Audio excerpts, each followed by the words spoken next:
Hi, I'm Carmen Baskoff here with Lydia Brown. We're the producers of Where We Live, and we're taking a few moments out of your podcast just to ask you to think about making a donation to continue allowing us to produce Where We Live and bring it to you every day. The number to donate is 1-800-584-2788, or you can go online to wnpr.org/donate. Think about the content that you hear on this station and specifically on this program, where each day we work hard to keep you connected to your community, to the issues that matter most to the people in your backyard. If that is something that you value, we hope you will support it today. It's quick, it's easy, and it's secure, and it's so appreciated by us. 1-800-584-2788 or online at wnpr.org, and thank you.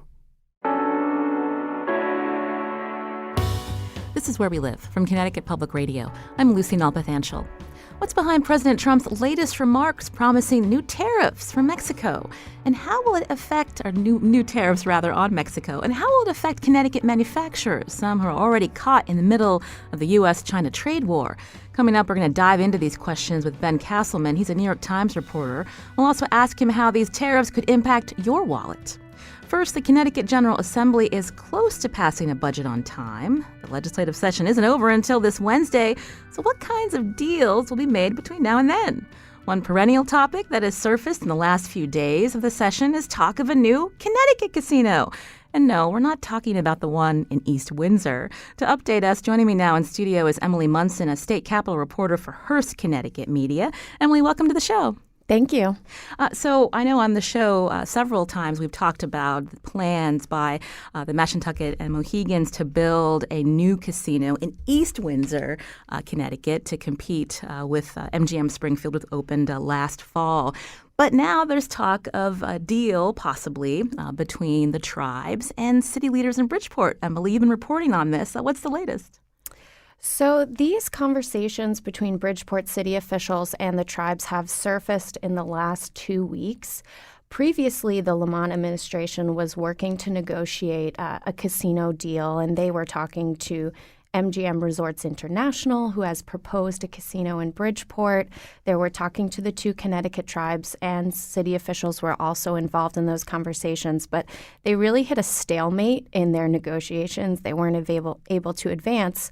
So Connecticut Speaker of the House, Joe Arasimowicz, he's a Democrat and the top Democrat in the House, he really took this issue up as his mantle and decided to bring the parties together again to try to advance a deal. And what we've seen is those conversations have continued over the past 2 weeks to the point where the city officials and the tribes are now swapping concrete proposals back and forth in the hopes of reaching an agreement. Is that unusual for the House Speaker to step in and try to negotiate or help these negotiations take place between the city of Bridgeport and the tribes? In some ways it is. Earlier this year, it was understood that a casino deal was going to have to be negotiated by Governor Ned Lamont's administration because it involves a compact between the state and two tribal nations. And so it was understood that these were government-to-government conversations. However, with that deal kind of collapsing, I think the legislature saw an opening. And any deal that the governor negotiated would have to be approved by the legislature. So I think for the legislature to take a more active role now is a bit unusual, but not totally out of the ballpark. You mentioned MGM was interested in a plan in Bridgeport. So tell us what their plan was and how it differs from your reporting of now the city of Bridgeport and the two Connecticut tribes trying to figure out if they can actually operate a casino down in Bridgeport. Yes, MGM has had a proposal on the table for a couple of years. It's for a $675 million waterfront resort casino. It would be located at Steel Point, which is on the waterfront in Bridgeport Harbor, fairly close to 95. The property is owned by a Miami-based developer called RCI Group, and MGM and RCI Group have had a land contract since September 2017, and that will expire in September 2019 unless it is or has been continued. And what we're seeing now with the new proposal, at least from the city, is a casino probably of a smaller scale. And we're not entirely sure at this point if it's going to contain a hotel and other resort-like amenities such as a spa and restaurants, that kind of thing.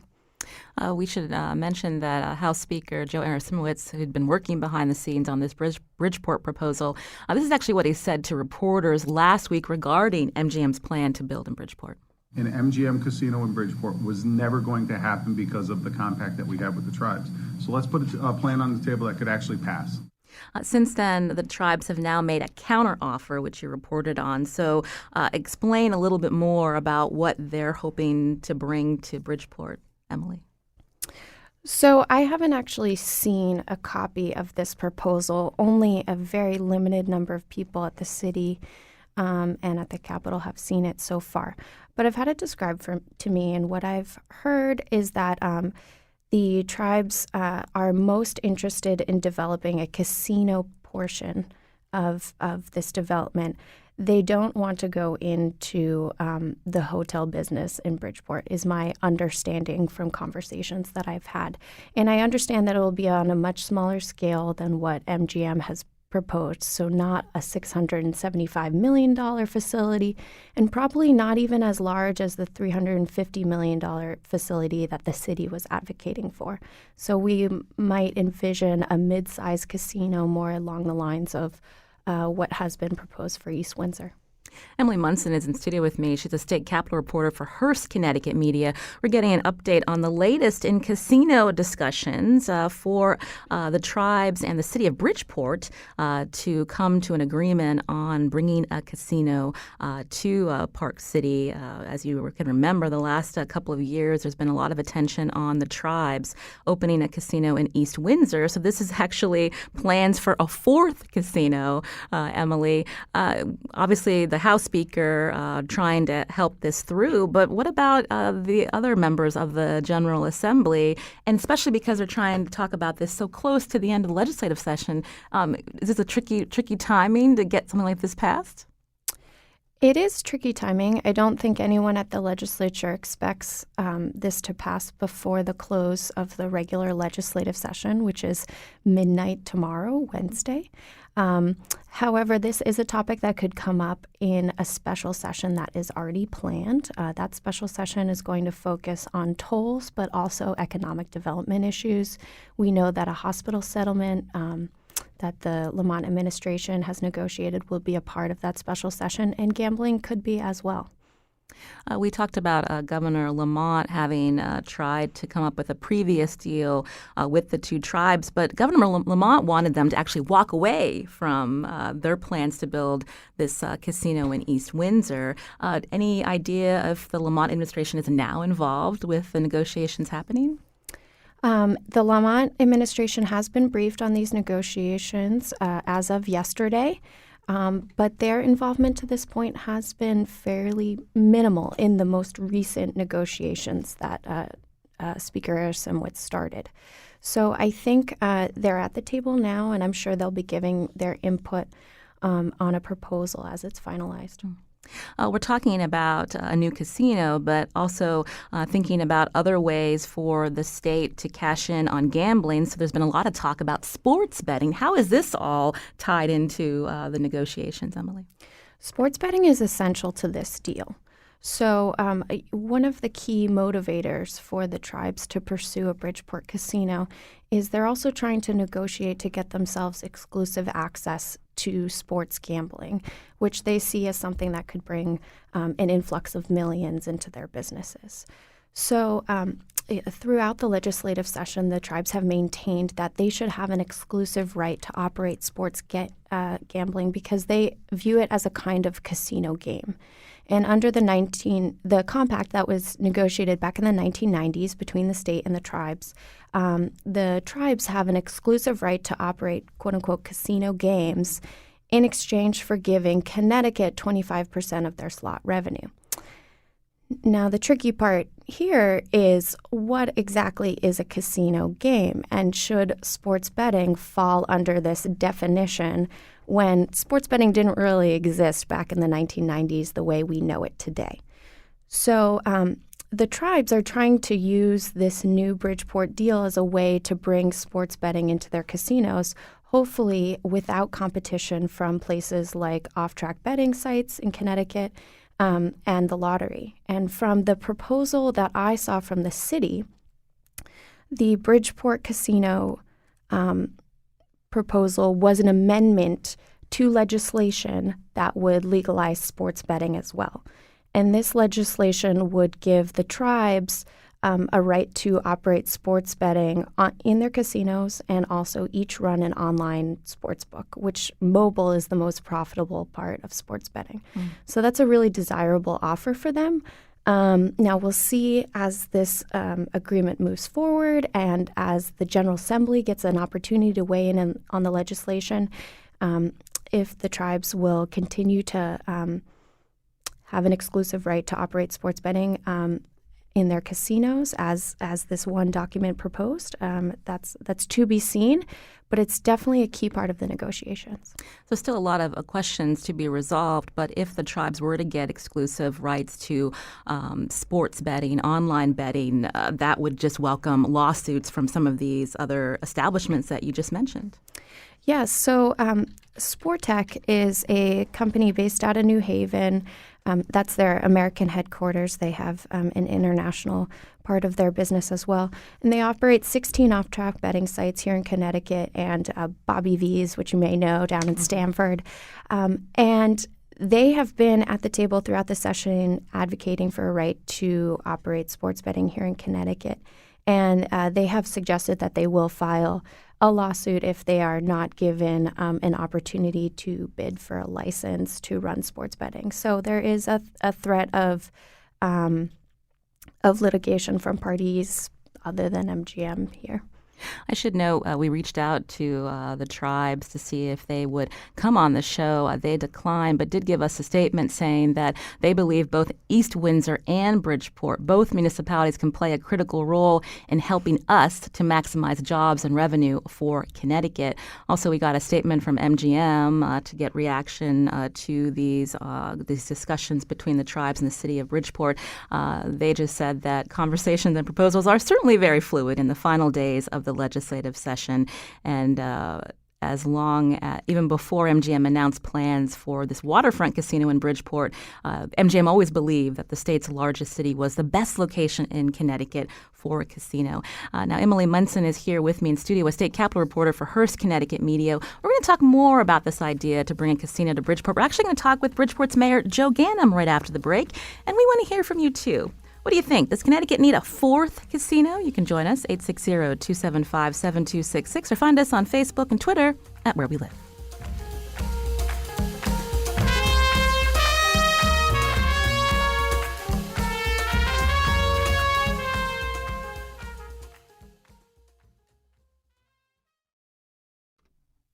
Hi, I'm Lydia Brown, here with Carmen Baskoff. We're the producers of Where We Live on Connecticut Public Radio, and we want to thank you for taking the time to listen to the Where We Live podcast. We're taking a moment also to ask you to support the work that we do on this program to ensure that it is here for weeks and months and years to come. It's quick, it's easy, and it's secure. All you have to do is go to the phones 1-800-584-2788 or go online to WNPR.org. I think one of the tricky things about a live radio show is where we are only in one time block, and that might not be a time you're able to listen. So that's the great part of the podcast. You can take Where We Live with you wherever you're going at whatever time. So if that's something that's important to you, something you rely on to learn about what's happening in your community and in the world, the number to call, 1-800-584-2788, or you can go online to WNPR.org/donate. And thanks. This is Where We Live from Connecticut Public Radio. I'm Lucy Nalpathanchel. If you're just joining us, we've been getting an update from Emilie Munson, a state capitol reporter for Hearst Connecticut Media, about plans to build a fourth casino in Connecticut. A deal is being worked out between the city of Bridgeport and Connecticut's two tribes, a completely different discussion than several months ago when Bridgeport lawmakers were supporting a casino resort proposal by MGM. Why the change? Joining us now by phone is Joe Ganim, who's the mayor of Bridgeport, Connecticut. Mayor Ganim, welcome to the show. Hey, thanks for having me. So tell us a little bit more about how this all came to be, Mayor Ganem. For some time, lawmakers in the General Assembly who represented Bridgeport, I'm not sure about the mayor's office, but looking at really supporting an open competitive bid process with MGM. So why the change now? Yeah. Well, first of all, I learned a lot by listening to Emilie, so it's great background because there's a lot of people, obviously all over the state, on this and that are playing, I think, an important role, whether it's looking to create jobs for Bridgeport with a casino, recreational resort, and it did start, I think, with a lot of, not start, but more recently, I think, got a higher profile with a dialogue with MGM. So I think it's always centered around jobs we say for Bridgeport, the largest city, but more jobs for Connecticut. So that's always been the kind of the call, I think, for public officials, whether it's Bridgeport legislative delegation, whether it's now, as you see, even more visibly, like was mentioned, the Speaker, the Governor's office, and the Governor have always been supportive of jobs for Connecticut. So if this can turn some way, whether it's over the next few days or weeks or whenever, into something that creates more jobs, I think there's a lot of people that will support it. Mayor Ganem, MGM's casino resort proposal at Steel Point, the harbor, would have been much bigger than this proposal that the tribes are working out with the city of Bridgeport. You mentioned that jobs are important, but this would be less jobs for city of Bridgeport residents. So again, why not an open competitive bid process? Yeah, so anything that happens with, let's say, gaming, for instance, or any large-scale, I would venture to say any large-scale development project that takes investment that's going to create those kind of jobs is going to need the state to support it and the state to approve it, especially with gaming. So whatever that process is and whoever it is and what shape it takes, I think is yet to be determined. There's always been plans. We've had them in Bridgeport. Cities have them all over. So what might happen, who might propose something, put out numbers of jobs and investment. But until really the pieces come together, and I'm still hopeful that that something can and will come together that creates jobs and further development to add to what's some $2 billion of development going on in the city now. So we'll see. There's a lot of people talking and have over the years over what they might do, what they could do if, in fact, laws are changed. That hasn't happened yet. Hopefully it will. And if and when it does, we'll see what develops. Mayor Ganem, can you give us an idea of some possible locations for this potential casino in your city? Yeah, there's been a lot of talk about locating a casino in Bridgeport, clearly. And so I think if that is something that can develop, there's at least, if I had a pick, and the city would certainly want to have some input on that, 3, 4, 5 locations, I would guess. It depends on the size and scale. It depends on who the operator is. It depends on who the private partners would be. It would depend on the role the state wants to play and the city wants to play. So, that's still an open sheet. I think nobody's really honed in on a location. I think there's a lot of spade work that needs to go in. Unless legislation changes at this point, it might be premature to be able to say it would be best, depending on size and scope, where it should be in the city. Although I will say, again, with $2 billion of investment going on, private investment, non-casino gaming, this could be another thing that just helps create jobs, helps move Bridgeport in a positive direction, and Connecticut overall. Emilie Munson's here, a state capital reporter for Hearst Connecticut Media. Emilie, go ahead. Mayor Ganem, it's such a pleasure to discuss this with you again. I understand on Sunday that you got a counteroffer with the tribes outlining their vision for this casino, and you've had subsequent talks since then with the tribes and bringing the Lamont administration into the fold. So I'm wondering if you can tell us, are the tribes offering to only construct and operate the casino portion of this facility, and how large might that be? Yeah, so, there's been so much in the way of, and I want to compliment everybody in Hartford because whether it's our legislative delegation, the Speaker, all the work the Governor and the Governor's office have done on looking at opportunities to create jobs, specifically on this conversation, what might be able to be something that develops for this part of the state, for Bridgeport. So there's a lot of discussion, which is good, and I'm sure it's going to continue. When people talk about size and scope, or the what, where's, and the whys, or the locations, those things, as discussions go on until something really comes and gets passed by the legislature, I think is a healthy process. We're participating in it, encouraging everyone else to. And if something can be put together that looks like it can get the support of the General Assembly and the governor, I'm all for it. Mayor Ganem, you're speaking in generalities. Obviously, city residents who are listening now, besides jobs, why is this a good fit for your city? What's in it for them? Well, some of the ideas, certainly jobs, are if it provided and nothing else but jobs, hundreds. I would like to think even thousands, depending on how size and scope might develop over years. But it's another attraction that would go and complement. Let's say we have an outdoor amphitheater with Live Nation that's being constructed now, millions of dollars being invested there. We have a revamping of other amenities, a new comedy club, downtown development. As I said, hundreds of millions, actually billions of dollars of investment. So it would fit nicely, whether it's on Bridgeport's waterfront per se or another location. And it's the type of concept, I think, at least what I'm hearing, and would want to encourage would be resort style, making Bridgeport even more of a destination as we do that, centered from the waterfront back. So Bridgeport residents have been eager at times and certainly receptive over years to this concept. We think it's the best geographic location anywhere in the Northeast, and some would say beyond. Through the years, it's been talked about. There's been proposals. So if this is the time and place that something can develop in that, I think whoever invests in it, certainly strong conversations with the tribes, will be pleasantly surprised with the results of the return on investment and the receptivity of Bridgeport, the region, and the people that would come here. Are you confident that the state's tribes can even support 4 casinos? They seem committed to also building in East Windsor. Again, this casino proposal is a lot smaller than what MGM could bring to the city of Bridgeport. And Emilie Munson and other reporters have reported on stories that the cash flow within the Connecticut tribes is not what it used to be. So I'm just curious how confident you are that if the legislature were to get this through, if the governor were to sign it, that this is going to be a good deal for your city, Mayor Ganem. Sure. I think that there's a real opportunity. I don't know the gaming industry. I know what I read and hear about. So I don't know, and I've said this to anybody that's in the industry. I would never tell them what the size and scope should be. It should be dictated by their good business sense, by the input of public officials, certainly to a certain extent, but market studies.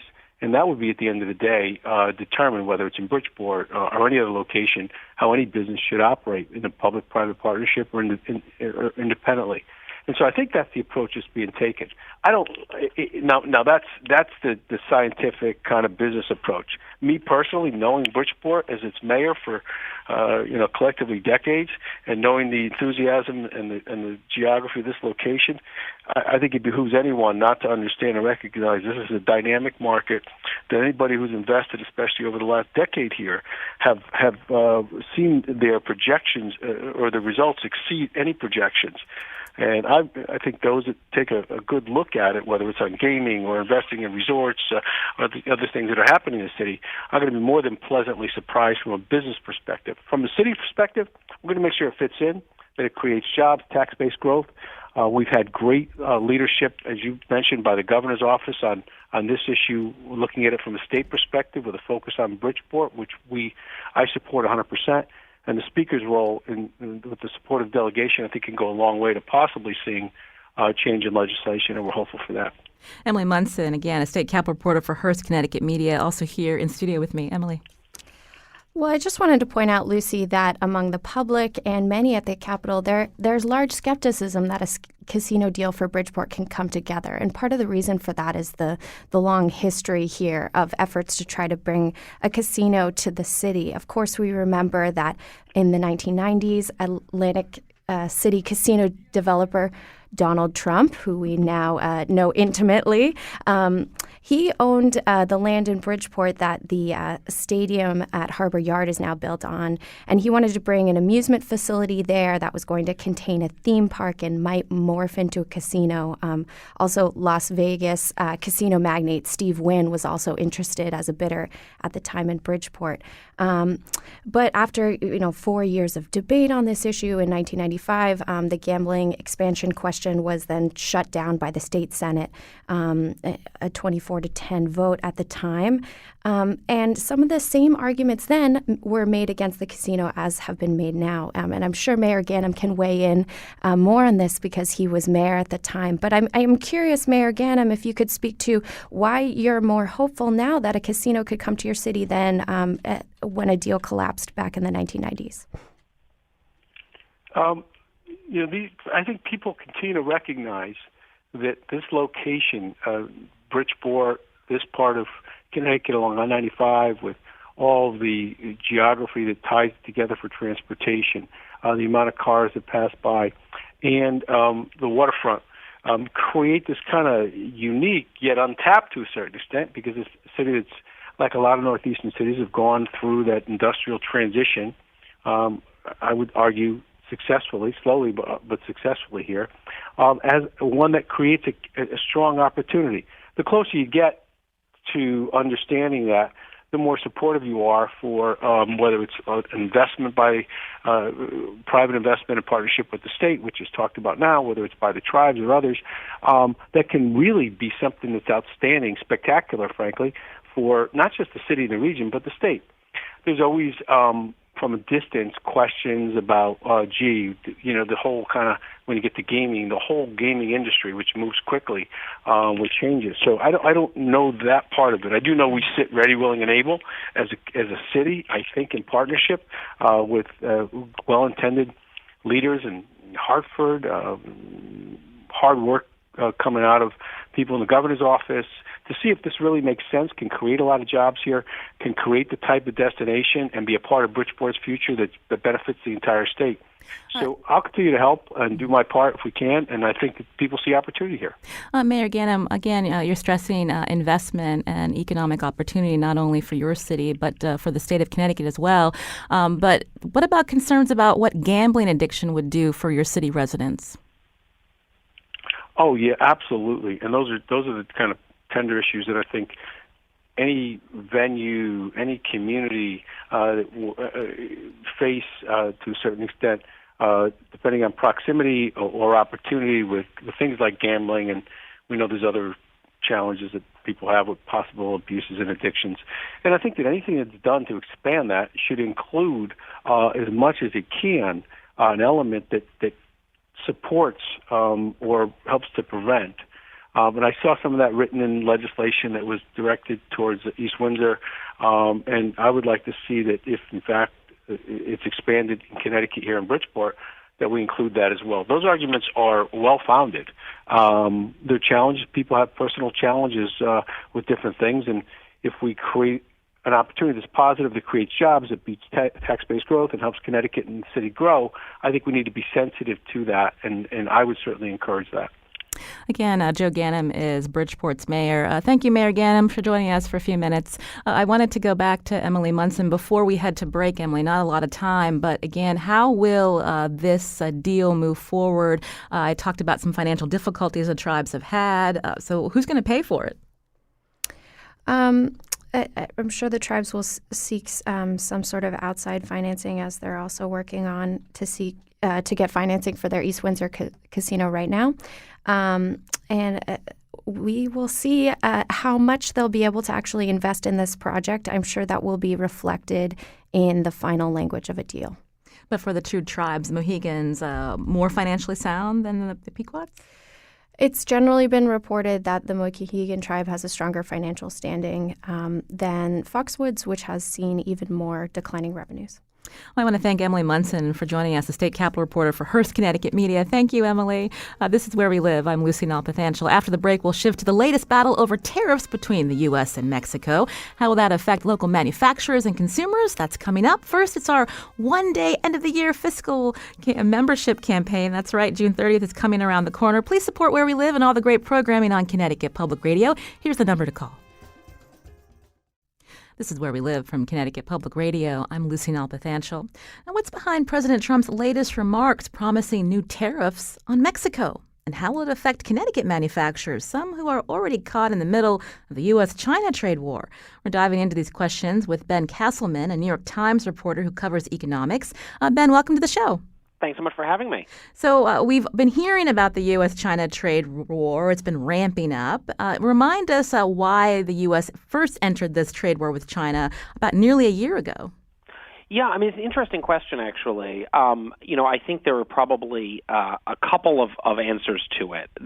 The one answer is there have been long-standing complaints from U.S. companies and backed by I think, some experts, saying that China has been on some level unfair to U.S. companies, that they put up barriers to competing, that they they take intellectual property from companies that set up there, that they make it very difficult. They basically don't play by the rules of global trade. And so one piece that we have here is that the administration has kind of said, okay, we're going to use tariffs to try to force them to the table and force them to play by the rules. There's another argument, which is U.S. manufacturing has been struggling for a long time, in part because of competition from lower wage countries, very much including China, and that somehow putting in place tariffs will help protect U.S. manufacturing, will bring back manufacturing jobs, or at least protect what we have. And that is a much longer term thing. That's something that suggests sort of a long-term strategy, not something shorter term. And we can get into this, but probably something where there's a lot less support from economists and other experts. So this idea of bringing jobs back to the U.S., too soon to tell if this is working? I would go further than that. I mean, I think we have seen some increase in manufacturing jobs, but there's very little evidence that it's about the tariffs. And I would say, the overwhelming consensus among economists is that tariffs would not result in a significant rebound in U.S. manufacturing. You might see some jobs come back. You might see some production come back because of automation, not necessarily involving a lot of jobs. I don't think there's much reason to think that we would see a sort of return to the manufacturing heyday of the middle of the last century.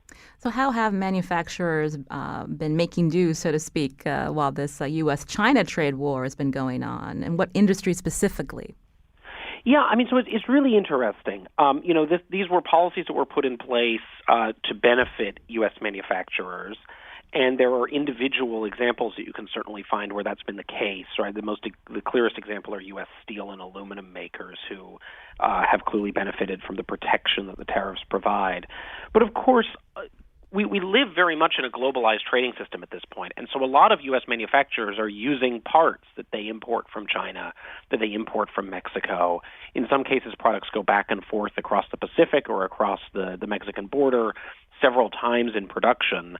And so U.S. manufacturers that rely on parts from China, for example, are themselves dealing with the impact of tariffs. I spent some time a couple weeks ago out in Oregon, where there's a substantial electronics manufacturing industry. They rely heavily on parts that are made in China, and so they're now trying to figure out how do we adjust our supply chains, or how do we deal with the higher costs driven by tariffs. They are a U.S. manufacturing industry, but that is struggling because of these tariffs that are supposedly meant to protect them.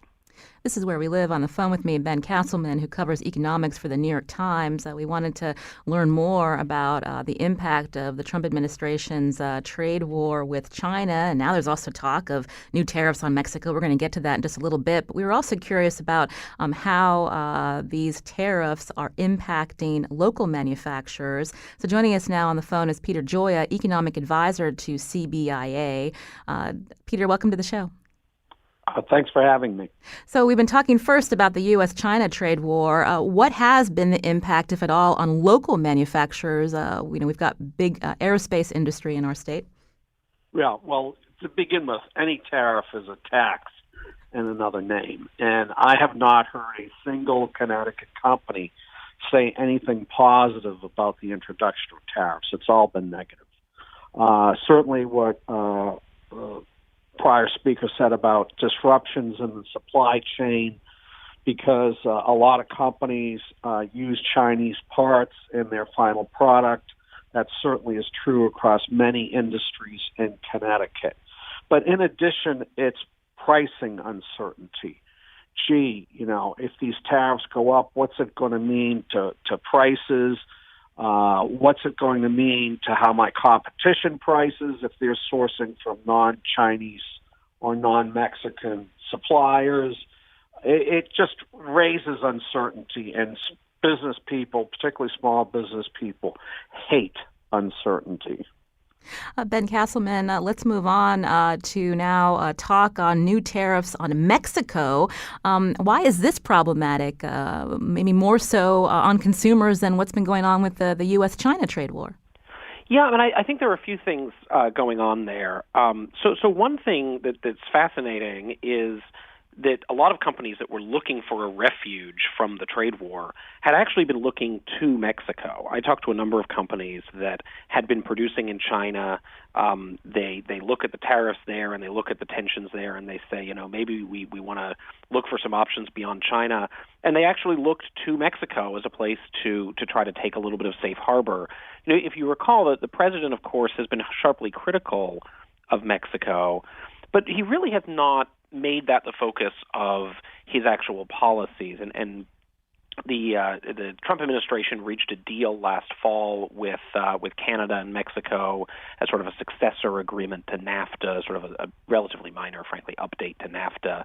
And so it kind of looked like things were dying down in terms of tensions with Mexico. And so a lot of companies started to say, hey, maybe we can manufacture there.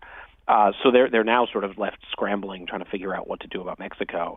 The other piece of this is that the tariffs that have been imposed on China so far have largely targeted not direct consumer goods, but rather what economists call intermediate goods, basically parts that go into other things. And so that takes a longer time to flow through and to hit consumers. What's happening with Mexico, at least if these tariffs actually take effect, is everything that we import from Mexico would be hit by a tariff, hit by a tax on imports. And so, that includes food. We import something like $28 billion in food from Mexico every year. So that's something we would sort of immediately probably show up in prices on grocery store shelves. The auto industry would be extremely affected. We have sort of post-NAFTA this very, very integrated North American auto market, where the U.S. manufacturers, build parts in the U.S. and then send those to Mexico to be assembled.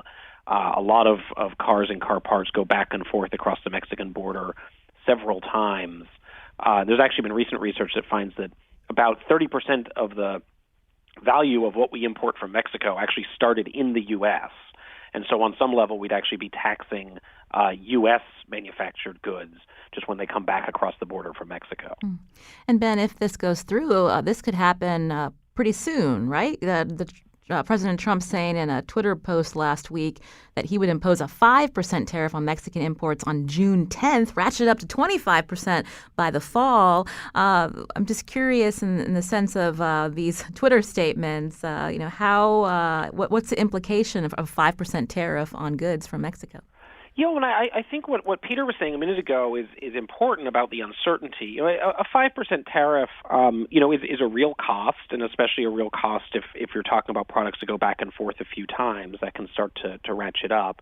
But I think that most economists would say, the direct impact of a 5% tariff is probably not going to be that dramatic. If it ramps up all the way to 25%, that's a more significant impact. But it's also this element of uncertainty. It is this idea that, we thought we just struck a trade deal with Mexico. Now all of a sudden that's getting blown up.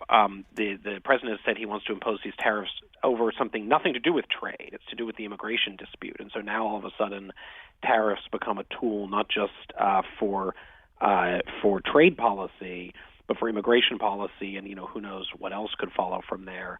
So that does make it very difficult if you're a company trying to plan to think, well, tomorrow we might reach a deal with China, for example, but who's to say that deal will stay in place for any length of time? Peter Gioia with us on the phone, economic advisor to CBIA. You're the economist. What's your take on this talk of tariffs from Mexico?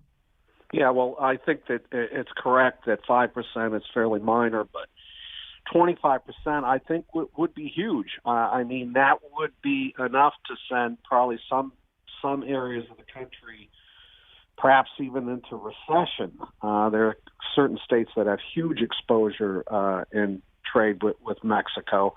Certainly it would be devastating to some industries like the auto industry, and it would really increase consumer prices. Right now we haven't been dealing with much in the way of inflation. 25% tariffs on Mexico could start to trigger some inflation. And there are a lot of Connecticut companies that, again, have Mexican interaction in their pipeline, whether it be for parts that they send down there or parts that come from there. And so this is really, this is playing around like a bull in a china shop. You're trying to deal with issues that should be dealt with very targeted diplomatic means. Instead, we're swinging a sledgehammer of tariffs around, and we're going to get hit, I think, as hard as anybody. I think Mexico would be devastated by 25% tariffs, but there's areas of the U.S. and industries in the U.S. and individual businesses that would get clobbered too. Pete, we got a tweet from a listener who writes, "Want a good local example? A quote for new garage doors from Overhead Door has gone up $300 since he last got it just 3 years ago." So I'm just curious again, are local consumers already seeing these prices rising? Yes, but I think they will see more. I don't think the general public's going to get it until if there's a significant increase in tariffs on Mexico. When they go to the supermarket and they see the price of avocados double, and they see other produce that comes in, when they see strawberries go through the roof in the winter, because there's a lot of stuff we get from Mexico or Latin America exclusively, and particularly in the winter months. Ben Casselman, who covers economics for the New York Times, back to the trade war between the U.S. and China. Connecticut Senator Chris Murphy predicted that both parties are going to come to an agreement. Although, how far off is that, Ben? I think that the challenge here is that nobody knows. There's been a lot of speculation. I think that the talk with Mexico is a little bit more talk than action. That either the tariffs might not take effect, or that if they do take effect, we'll sort of see that first 5%, but not actually see it ramp up, that the president might look for a way to sort of declare victory. But a lot of people were saying that we were close to a China deal, and it looked like we were close to a China deal, and then that fell apart. And so I think that, the sort of usual rules that we might expect to apply here, we can't make those assumptions now, and so that's what everybody is having to plan around. Ben Casselman again, a reporter for the New York Times. Thank you, Ben. Thanks so much for having me. Also, Peter Gioia, economic advisor to the CBIA. Thank you, Pete, for your perspective. Thank you. This is Where We Live. I'm Lucy Nalpathanchel. Today's show produced by Lydia Brown. It's also our one-day end of the year, fiscal year, membership campaign. You can support Where We Live and all the great conversations and great programming on Connecticut Public Radio. Here's the number to call.